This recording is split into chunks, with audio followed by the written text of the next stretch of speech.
Hello and welcome to the AFL Enjoyers podcast. This is a Supercoach edition of the podcast, and you may have noticed something that there might have been a little switcheroo happening over here, just celebrating the DPP switches. Bit of a forward defence switch between myself and Matsa. That's it. Sheezel and Zeeble, we're swapping around, mate. We're swapping around. I'm happy at home, baby. That's it. George didn't get DPP because he's a non-versatile player. That's it, man. That's it. How we going, boys? Yeah, doing well, thanks. That's Man, right. I hate Supercoach. You guys are going to gloat all podcast. Mine's going to be depressing as usual. It was not bad. Not going to lie. It could have been better, but we're looking up, man. Everest is getting climbed as we speak. So, do you want to start us off, Theona, since you're so happy about your score? Yeah, I will. Thankfully, we had a bit of a drop of phone there. I had, thankfully, the best week of all of us this week. I got 2,345, so the old 2,345 for me. Top 4% score, which I was really happy about. Which big boy. Mate, it pumped me up the rankings, 16,709. So now I'm in the top 15%. Not Very bad. happy. He's getting there. He's There we getting go. there. Getting up there. It was on the back end of some really mature moves, I think. Doc obviously had to go. Bytel was sort of hoping he wouldn't be the sub every week, so I had to just chop him because his score's going to be falling instead of rising. Yeah, no, good move. And I could have afforded Dawson, but I thought I'll make the value choice and go Stewart. And thankfully that worked out pretty well, even though Dawson's Dawson.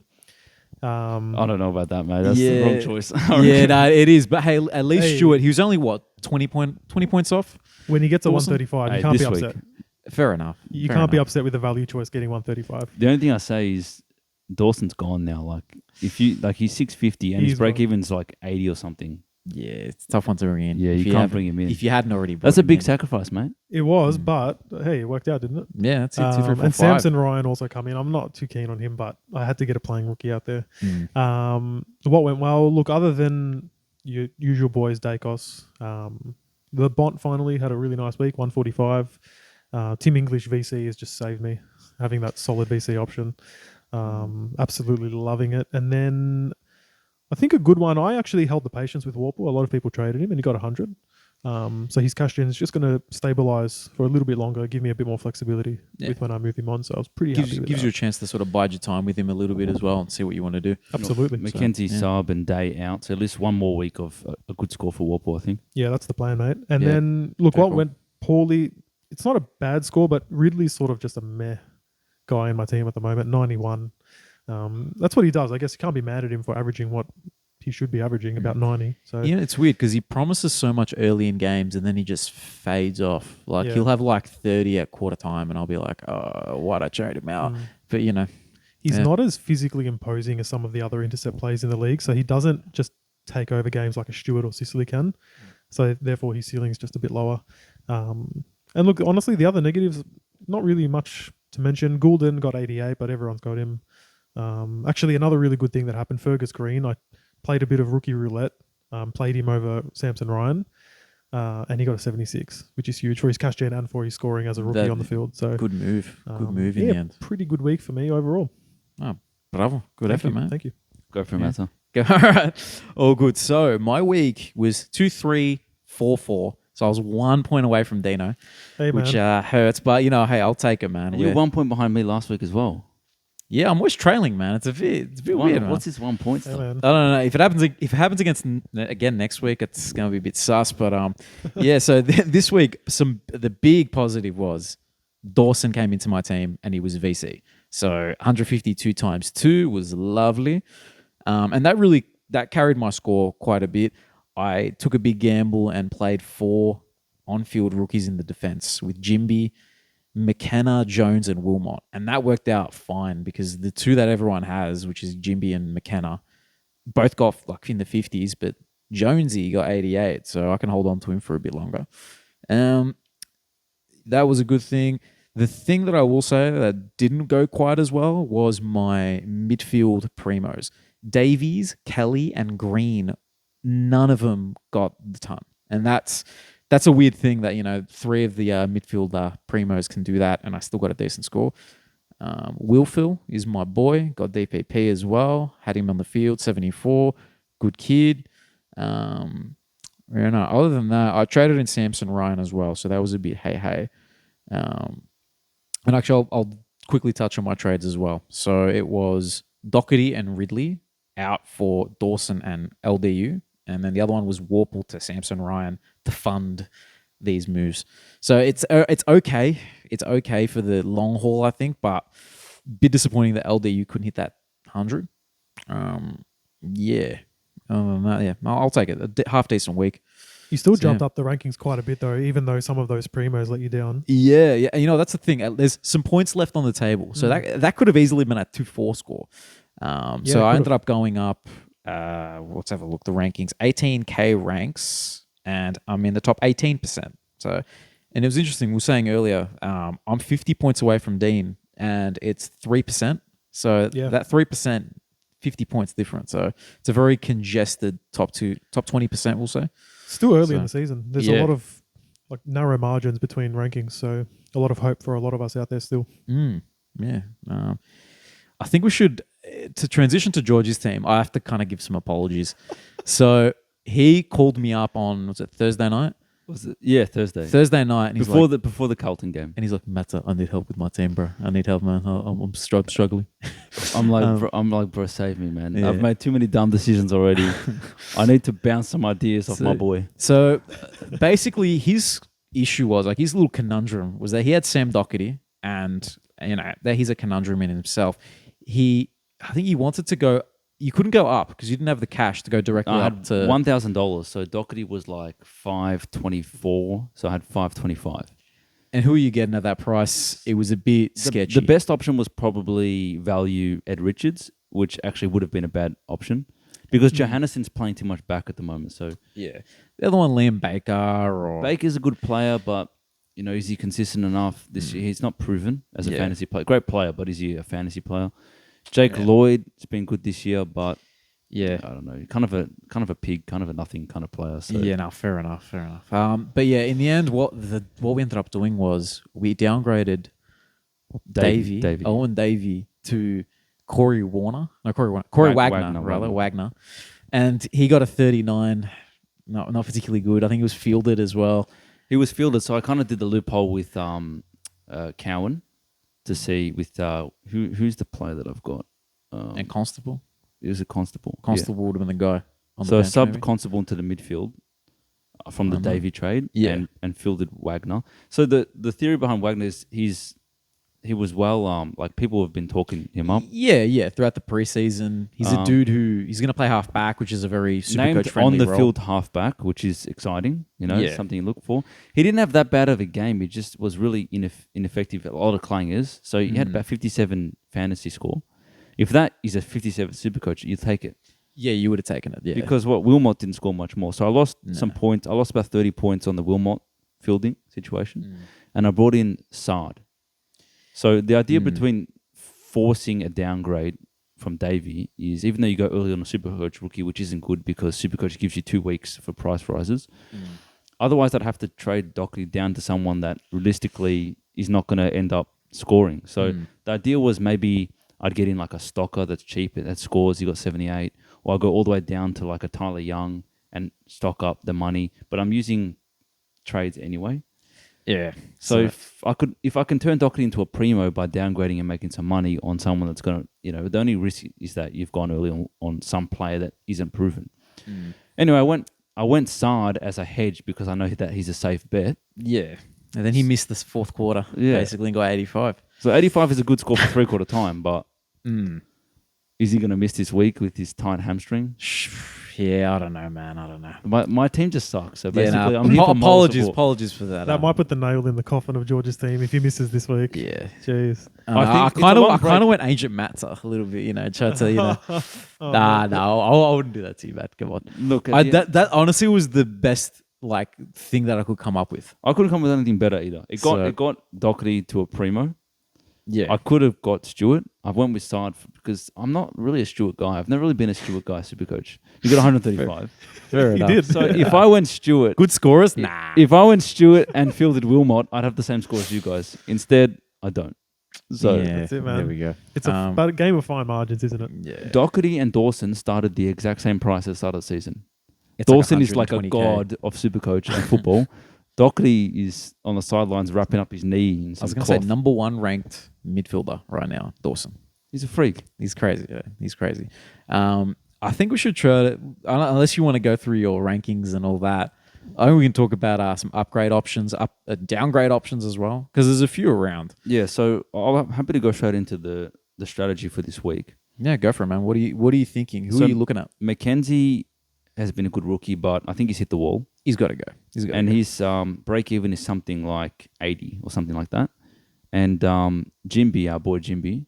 It's going to be sad to trade him out, but he's got to go. He looks a bit tired. The kid playing a contested game in the midfield, high break even as well, 70 or 80. So I think most people this week that have those two rookies will look to downgrade them to a couple of different options, and we can go through them, and then find an opportunity to boost and get another rookie to a primo.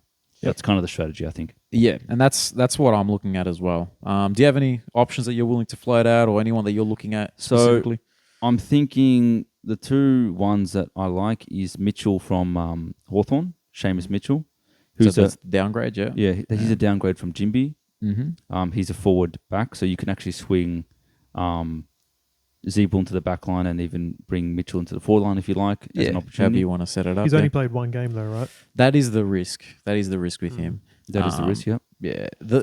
Who's actually Matt Roberts is the other one for Matt Mackenzie. Roberts. Yeah, Matt Roberts. As long as he's named on field, like because we'll know. We'll know because if he gets dropped, then he's a sub again. That's a no.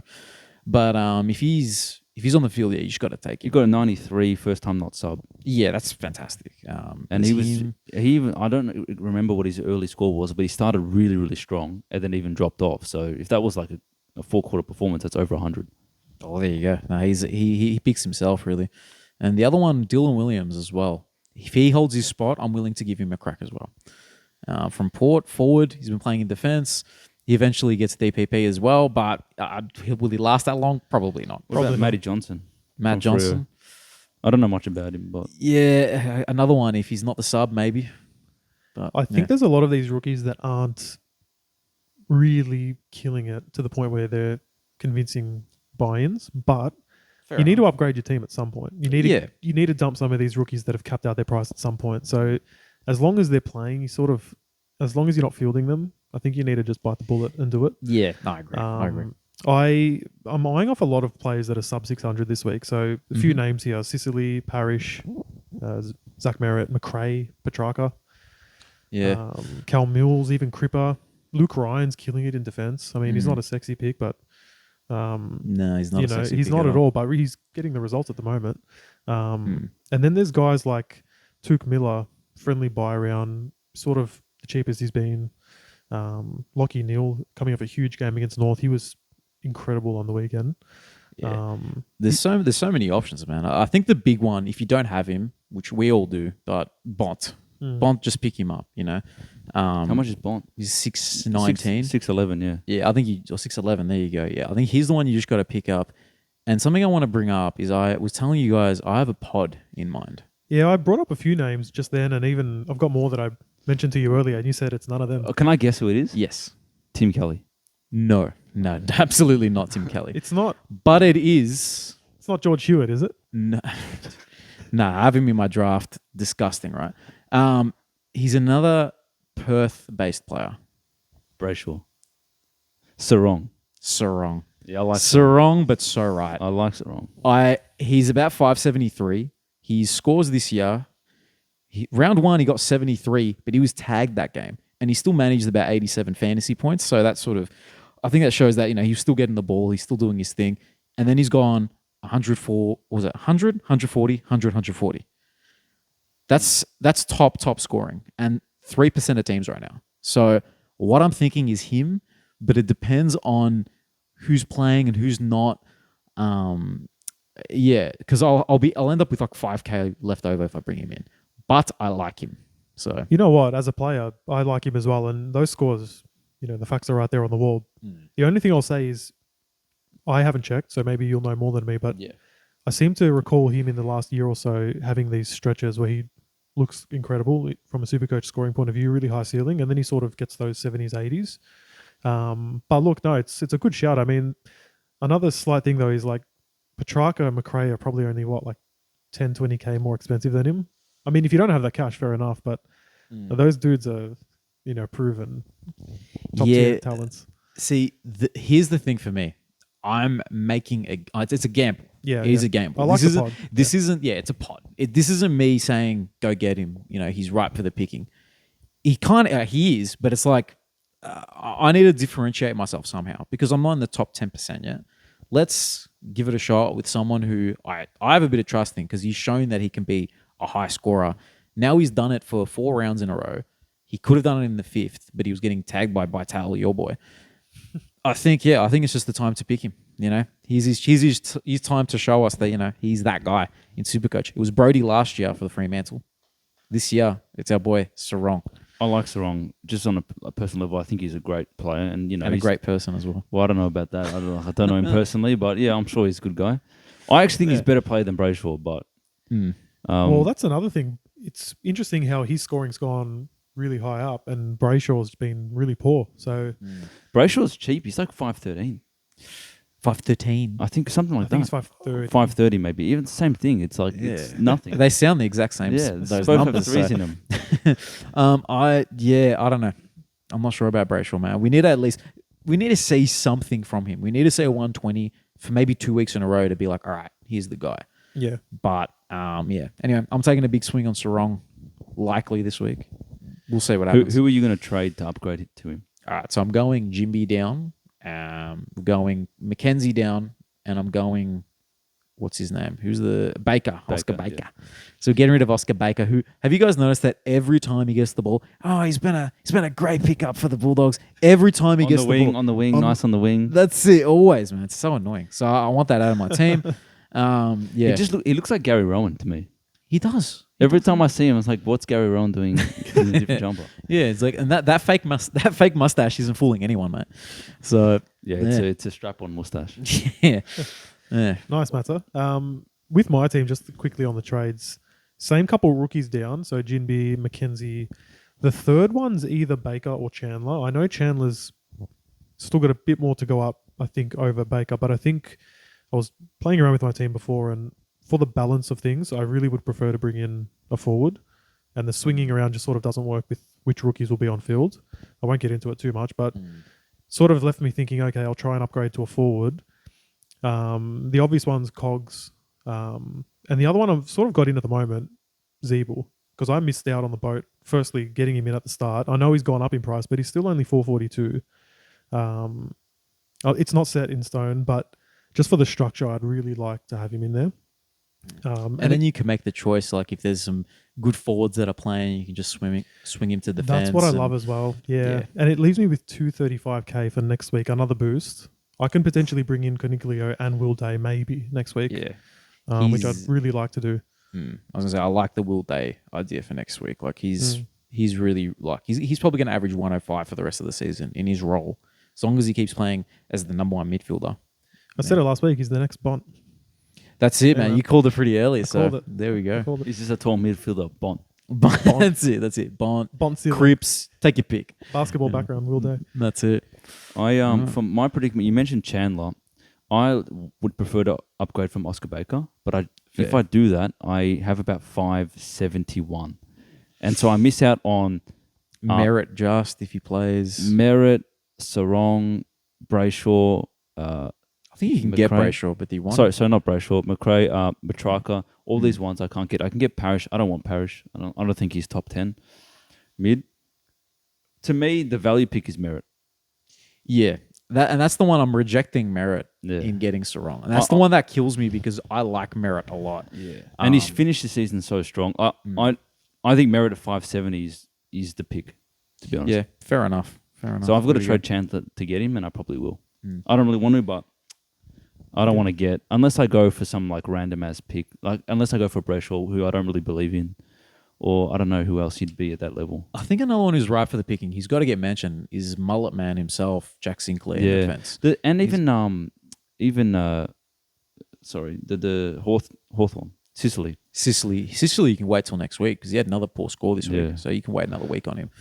It is probably a good opportunity to just kind of fix your defense in 2 weeks' time. Yeah, no, for sure. Anyway, How did the Enjoyers go, Matsa? The Enjoyers. Oh, I forgot about that team, man. Let's bring it up. It might take me a couple moments to get it up, so just chat amongst yourselves for a moment. All good. Tom Green suspended as well. Tom Green? Yeah, suspended 1 week. Oh. You're joking. What did he do? Streaked on the field, I think.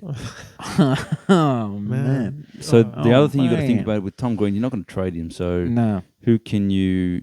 Which rookie do you field? Baker. If you Baker, what we're going to trade out. Because if I trade out Baker, Roberts, man. well, I've got Roberts on field already. Oh. Yeah. So maybe I work Wilmot? with that. If you move Wilmot to the midfield, maybe Okay, so I can probably. you can probably do some sort of loophole But situation. these loophole things are kind of permanent if you do it that way, because you don't have people to swap with. Oh, I know what you mean. You lose the emergency. All right, so I've got the team up. So the Enjoyers is starting to drop a little bit. We got 2195, and 2195. We're top 14%. We went down 6.5K ranks. Not the best. And the thing I'm going to blame for this week is the Carlton players. The Carlton players did not step it up for us. We had Sard, who got 85. All right, whatever. He was just traded in. Cripps, 80. And Kerno, 63. So, look, if that swings around against the Saints, hopefully, this week, maybe the Enjoyers team can turn it around. Yep. 80, that's a low score from Cripps because he didn't have a bad game. A lot of handballs, that's the problem. Yeah. And the thing I'm thinking with this team is just bring in Taranto. He's 540. The team doesn't have Taranto because we went with Kerno instead. So thoughts on that, boys? Yeah, get it done. Yeah. We don't have to worry about that forward line as much once he comes in. And I traded at Chandler in that team. It was the idea. And Baker stays another week.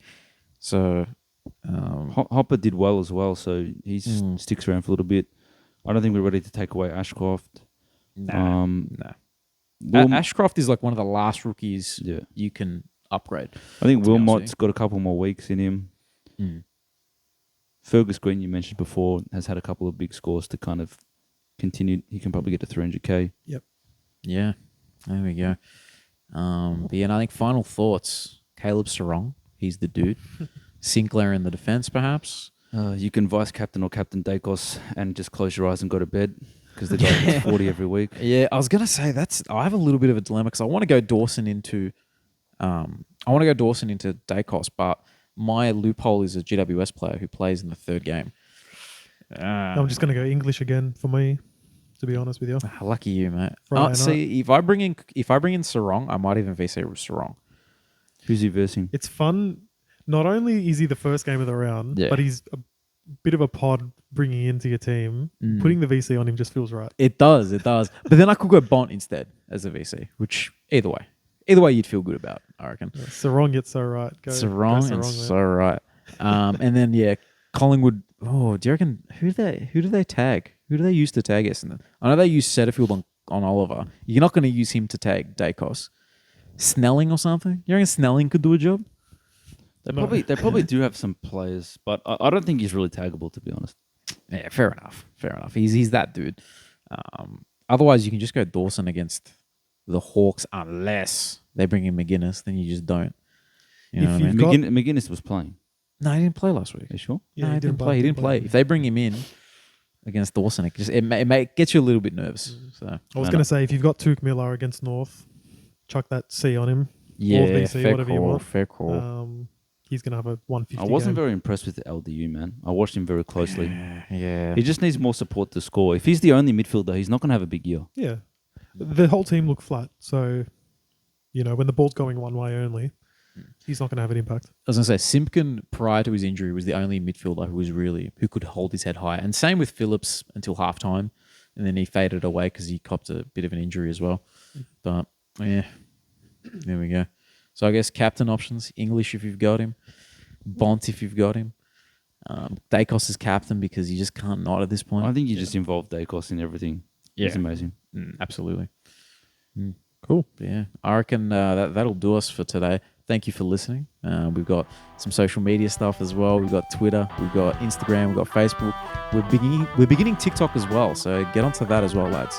So, Make sure you watch all that TikTok stuff. Lose all your brain cells. That's it, man. That's it. Lose your brain Become a cells. zombie like Apple wants us to be. Yeah, that's it. Lose our brain cells altogether. Thank you, guys. See you later. Thank you. Catch up. Bye bye.